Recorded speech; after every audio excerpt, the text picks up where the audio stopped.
The search for meaning has driven humanity for millennia. But here's something wild in a study at Vienna's largest hospital. 55% of patients were experiencing an existential crisis.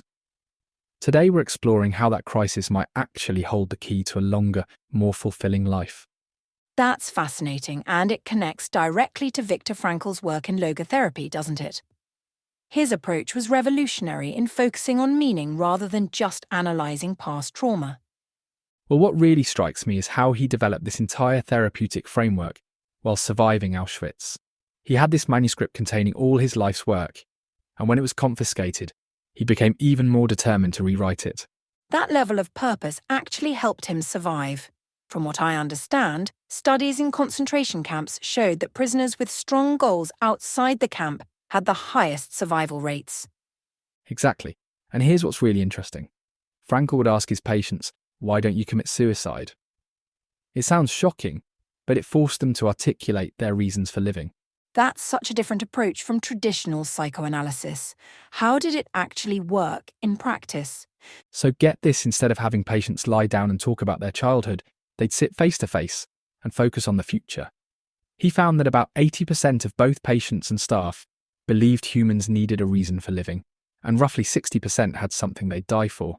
That reminds me of that powerful case with the suicidal mother who had lost one child and had another who was paralysed. Right. Instead of analysing her past, he had her imagine herself on her deathbed. When she realised how much meaning she'd found in caring for her surviving son, it completely transformed her perspective. You know, he had this quote from Nietzsche he loved: "He who has a why to live for can bear with almost any how." And there's this fascinating parallel with Japanese psychology, isn't there? Particularly with Morita therapy. Oh man, that's where it gets really interesting. Morita therapy emerged around the same time, but from a completely different cultural context. They have this amazing 4-phase approach that starts with complete isolation, no books, no TV, nothing. That sounds intense. What's the thinking behind that? Well, they wait until you get so bored that you naturally want to start doing things again. It's like hitting a reset button on your motivation. Then they gradually reintroduce activities, first simple tasks like gardening, then more complex ones. The way they view emotions is quite different too, more about acceptance than control. Yeah, they have this beautiful metaphor about emotions being like weather. You can't control them. You can only observe them. And trying to fight one emotion with another is like trying to calm the ocean by adding more waves. That really connects with their concept of Ikigai, finding your reason for being. And here's what's really powerful. Both approaches suggest that meaning isn't something we create. It's something we discover. It's already there, waiting to be found. Frankl saw this even in the camps. People could find purpose in the darkest circumstances. That feels especially relevant today, doesn't it? With all our modern conveniences, we're still struggling with what Frankl called Sunday neurosis, that empty feeling when we're not distracted by work. You know what's really striking?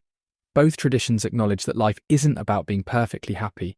It's about having something worth struggling for. And studies show this sense of purpose actually correlates with longevity and better health outcomes. That's such a powerful message for our current culture of constant optimization and quick fixes. And maybe that's the most valuable lesson. It's not about finding the perfect purpose, but about having the courage to keep searching and growing. As Frankl would say, everything can be taken from a man but one thing, the last of the human freedoms to choose one's attitude in any given set of circumstances.